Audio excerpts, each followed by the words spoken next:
Imaginez être traîné de façon grotesque et implacable dans un tube d'aspiration de 4,50 m de large, droit vers les pales tournoyantes d'une immense turbine sous-marine. Une force si écrasante que même les plongeurs les plus chevronnés, équipés de la meilleure technologie que l'argent puisse acheter, n'auraient aucune chance de s'en sortir. Ce n'est pas de la fiction.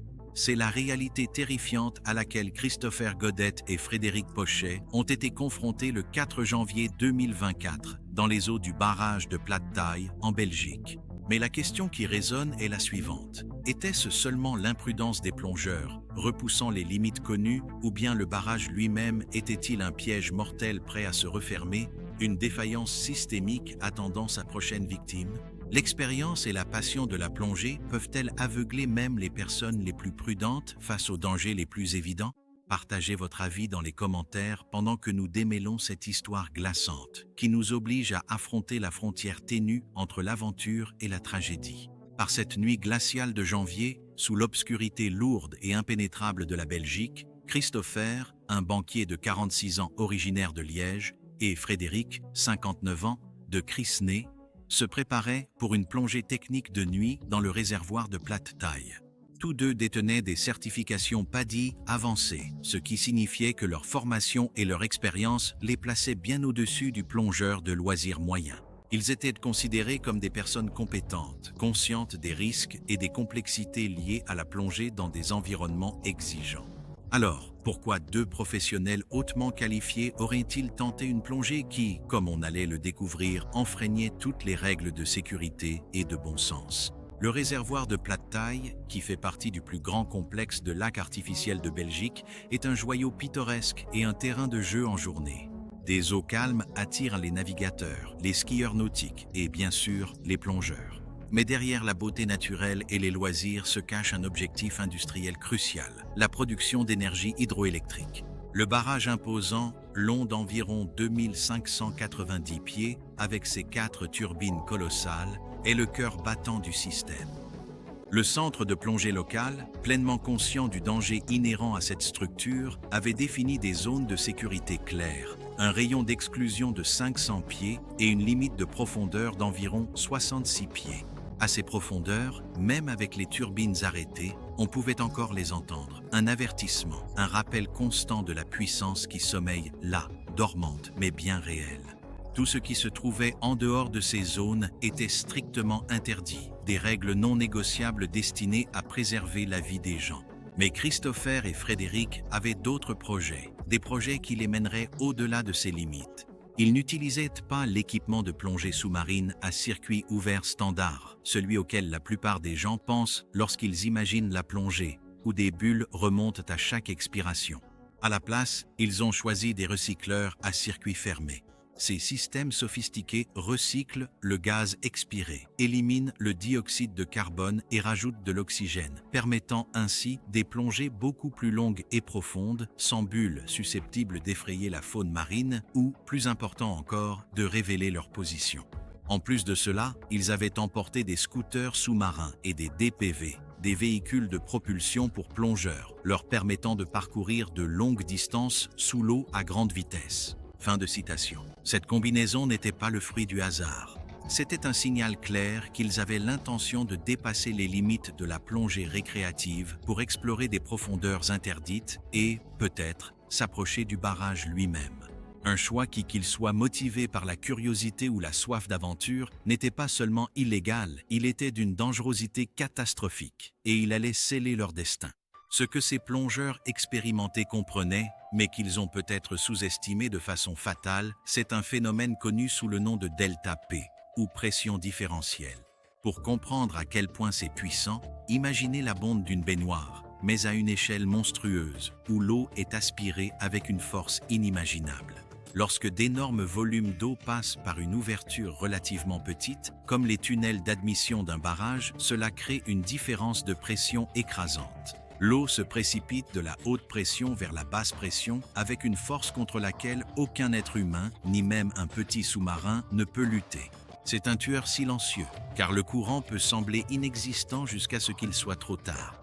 Vous ne pouvez pas lutter contre lui. Une fois qu'il vous attrape, la seule issue est d'être forcé de passer à travers. C'est comme être saisi par une main invisible et irrésistible, entraîné vers une issue inévitable. Et voici ce qui est le plus troublant, ce que beaucoup qualifieraient d'impardonnable. Les grilles de protection, censées empêcher les objets et, plus important encore, les personnes d'entrer dans les tunnels des turbines, avaient été retirées des années auparavant. Selon les exploitants du barrage, la raison était pratique et économique. La pression constante de l'eau et les vibrations incessantes des turbines détruisaient les grilles tous les 2 mois et leur remplacement était coûteux et logistiquement difficile. Mais cette décision privilégiait la commodité et les économies au détriment de la sécurité élémentaire a transformé le barrage en une bouche béante. Ce n'était pas un détail mineur. C'était une omission critique qui a transformé un danger maîtrisable en une menace existentielle, et elle s'est combinée à la prise de risque individuelle des plongeurs pour créer les conditions idéales d'une catastrophe. Alors que Christopher et Frédéric descendaient, le monde extérieur s'estompa dans le silence. Aux environs de 20 mètres, les bruits de surface, les bavardages des loisirs diurnes disparurent complètement. Ils continuèrent, entraînés par leurs scooters, ignorant les avertissements silencieux de la nature et de l'ingénierie. 30 mètres, 35, et enfin, aux alentours de 40 mètres. À cette profondeur, la pression est environ 4 fois supérieure à celle de la surface, comprimant les corps, réduisant les marges, accentuant les conséquences. Ils étaient à la limite du danger, à seulement quelques mètres des tunnels d'aspiration du barrage. À ce moment-là, les turbines étaient arrêtées. Le silence était presque total, seulement troublé par le son étouffé et régulier de leur propre respiration à travers les recycleurs. L'obscurité les enveloppait, seulement percée par leurs lampes, révélant un vide sous-marin froid et mystérieux. Et puis, l'impensable se produisit. Un léger bourdonnement, à peine perceptible au début, commença à vibrer dans l'eau. Cela devint rapidement un grondement, une profonde vibration qui traversa le réservoir et les plongeurs eux-mêmes. Sans aucun avertissement, sans sirène, sans lumière clignotante, 3 des 4 turbines réversibles du barrage se mirent en marche en même temps.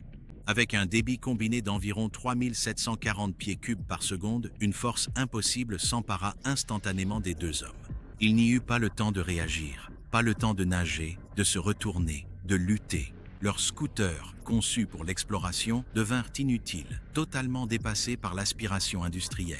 Ils furent entraînés à travers le tunnel de 15 pieds de large vers les pales tournantes de la turbine, désormais animés d'une fureur mécanique totale. En quelques secondes, ils furent tirés d'environ 160 pieds de profondeur jusqu'à près de 230 pieds, totalement impuissants face à la puissance écrasante du courant. Le monstre invisible des profondeurs s'était réveillé et il réclama son dû immédiatement.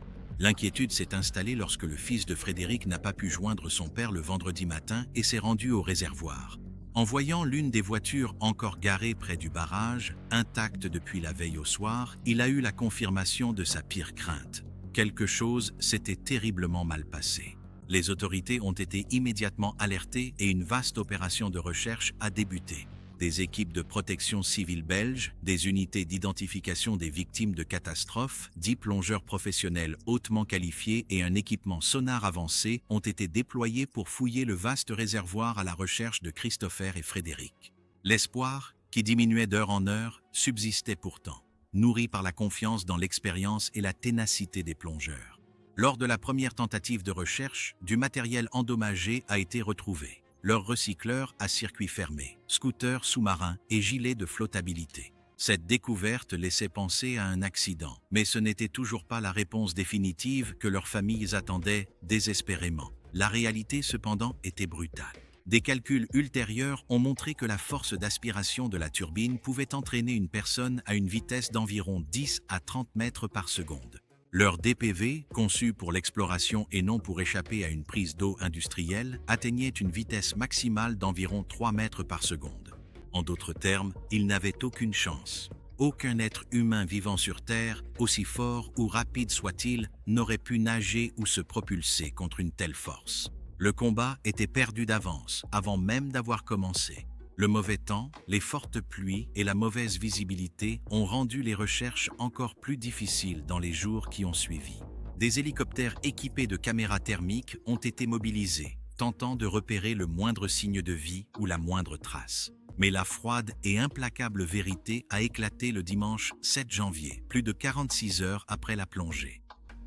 Les dépouilles des plongeurs ont été retrouvées en aval du barrage, à environ 1 km de distance. Une autopsie a ensuite confirmé qu'il s'agissait de Christopher Godedet et Frédéric Pochet. Le barrage de Plate Thai, censé être une source d'énergie et un lieu de loisirs, était devenu la dernière demeure de 2 plongeurs expérimentés. Rappel brutal de la fragilité de la vie humaine face aux forces brutes de la nature et de l'ingénierie. La tragédie de Plate Thai est un avertissement sombre et complexe sur un mélange mortel. L'audace humaine, la machinerie complexe et les défaillances de sécurité. Était-ce l'imprudence des plongeurs, leur excès de confiance, ou une envie irrépressible d'explorer l'inconnu, les poussant à franchir les zones interdites et les limites de profondeur? Ou bien était-ce la négligence de l'exploitant qui a retiré les grilles de protection pour des raisons de coût et d'entretien, transformant une zone de loisirs en piège mortel? Peut-être était-ce les deux, l'erreur humaine, amplifiée par une défaillance structurelle, attendant le moment propice pour se manifester. Cette histoire nous oblige à réfléchir sérieusement aux dangers cachés dans des lieux qui semblent maîtrisés et à comprendre pourquoi respecter non seulement les règles et les réglementations, mais aussi les dures réalités de la physique et de l'ingénierie, peut faire la différence entre rentrer chez soi et ne jamais revenir. Alors, quelle est la plus grande leçon que vous tirez de cette histoire? Partagez-la dans les commentaires.